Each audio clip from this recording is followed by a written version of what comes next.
জীব মাত্রেরই স্বরূপ হল শুদ্ধ চিন্ময় সত্তা।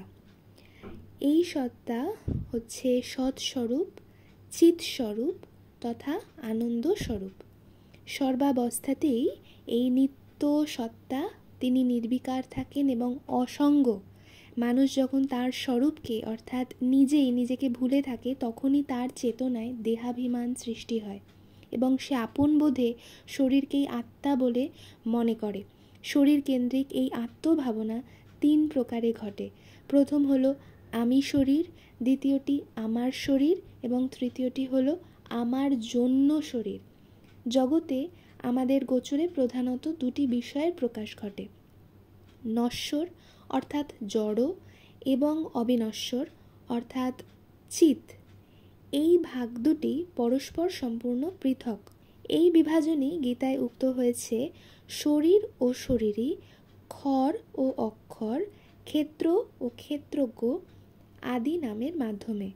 এই বিভাজনকেই সাধুসন্তগণ নাস্তিত্ব ও অস্তিত্ববাচক নামে পরিচয় দিয়েছেন।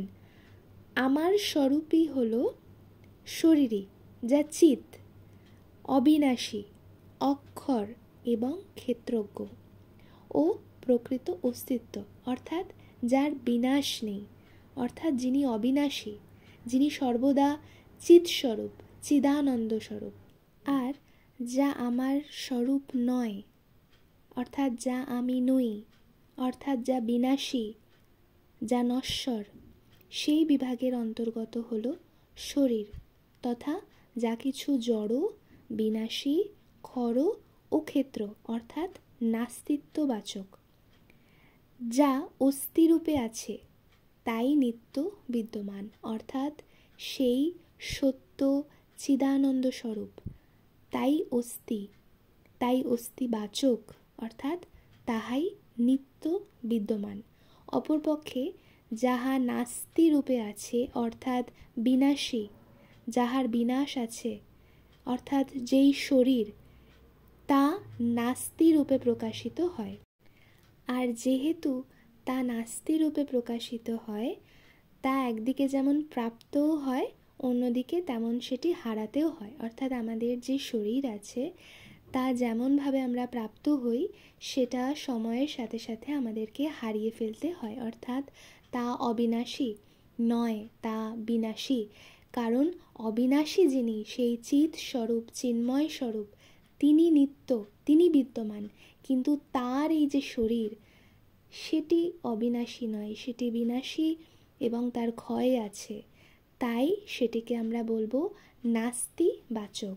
একটি প্রণিধানযোগ্য কথা হলো এই যে নিত্য অস্তিত্বকে আপাতভাবে শুদ্ধ অস্তিত্ব বলে চেনা যায় না, কিন্তু অনিত্যকে অনিত্য রূপে ঠিক বুঝলে নিত্য অস্তিত্বকে বুঝতে পারা যায়। যা নিত্য, যা অবিনাশী, যা চিৎ স্বরূপ, চিদানন্দ স্বরূপ, তাকে হয়তো আপাতভাবে আমরা আমাদের এই যে বুদ্ধি, যা ধারণা আছে তার মধ্যে দিয়ে আমরা তাকে বুঝতে বা তার যে অস্তিত্ব সেটা বুঝতে পারি না, তাকে চিনতে পারি না। কিন্তু যা যা অনিত্য, তা যদি আমরা বিচার করি, যা যা অনিত্য সেই জিনিসগুলো, সেগুলোকে যদি আমরা অনিত্যভাবে ঠিকভাবে বুঝতে পারি, তাহলে যিনি নিত্য তাকে কিন্তু অনুভব করা সম্ভব।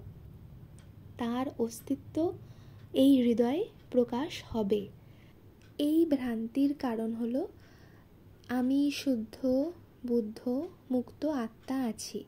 এইভাবে অস্তিত্ব নিয়ে বিচার করতে হলে আমি যদি মন বুদ্ধিকে ব্যবহার করি, চিত্তবৃত্তিকে ব্যবহার করি, তাহলে তো নিত্য অস্তিত্বের বোধের সাথে যেটি অনিত্য সেটাও মিশে থাকবে।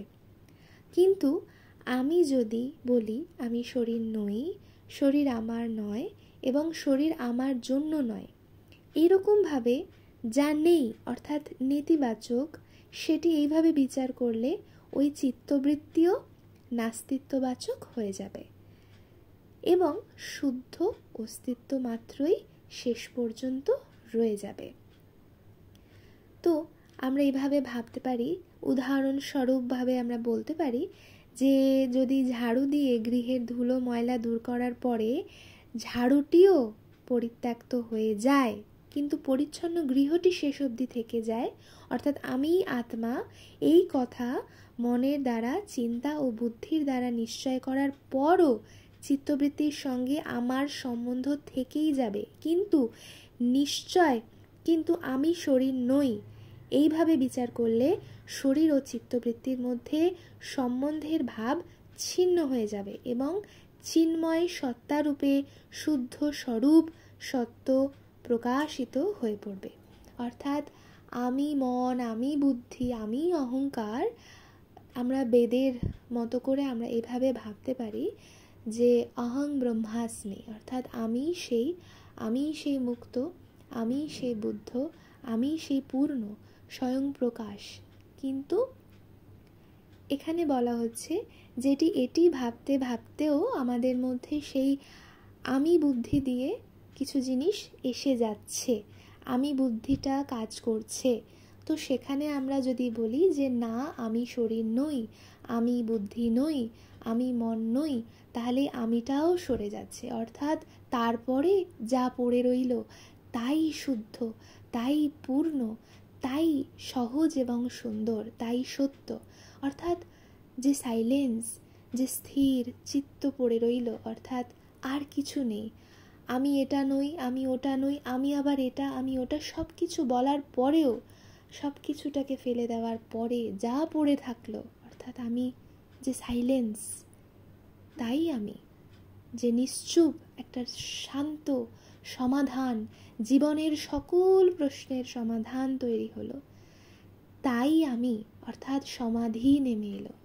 আর কোনো প্রশ্ন নেই, আমিও নেই, আমার নেই, কিচ্ছু নেই, সমাধান অর্থাৎ সমাধি।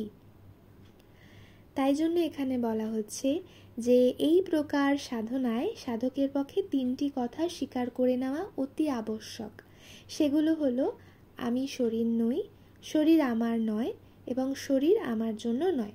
যতকাল সাধকের এই ভাব থাকবে যে আমি শরীর, আমার শরীর তথা আমার জন্য শরীর, ততকাল সে যতই শাস্ত্র কথা ও উপদেশ নিয়ে পড়াশোনা করুক বা অন্যকে শোনাক, তার শান্তি বোধ হবে না এবং কল্যাণ প্রাপ্তিও ঘটবে না। এই জন্য গীতার শুরুতেই ভগবান সাধকের প্রয়োজনে এই কথায় বিশেষ বিশেষ জোর দিয়ে বলেছেন, যা পরিবর্তনশীল, যার জন্ম মৃত্যু আছে, সেই শরীরটি আসলে তুমি নও। অর্থাৎ যদি আমরা এভাবে ভগবানের কাছে প্রার্থনা করি যে প্রভু তুমি সবটা হয়ে রয়েছ, তুমিই হয়ে রয়েছ, সবটা তোমার, এই যে আমার মধ্যে এই আমিটাও তুমি, আমি নেই কোথাও, অর্থাৎ আমি, অর্থাৎ এই অহংকার নেই। কিন্তু আমি যদি বলি যে না, আমি শরীর নই, আমি বুদ্ধি নই, এটা কিছু সময় শুধু বলাই হয়ে থেকে যায়, সেই জায়গায় পৌঁছানো হয় না। তাই জন্য ভক্ত তুমি থেকেই শুরু করে যে সবটাই তুমি হয়ে রয়েছ, আবার যা তুমি নয় সেটাও তুমি, যা তুমি সেটাও তুমি, আমার কোনো রকম অস্তিত্ব নেই, যা আছো তুমিময়, তুমি তুমি তুমি, অর্থাৎ আমি নেই, কোথাও আমি নেই।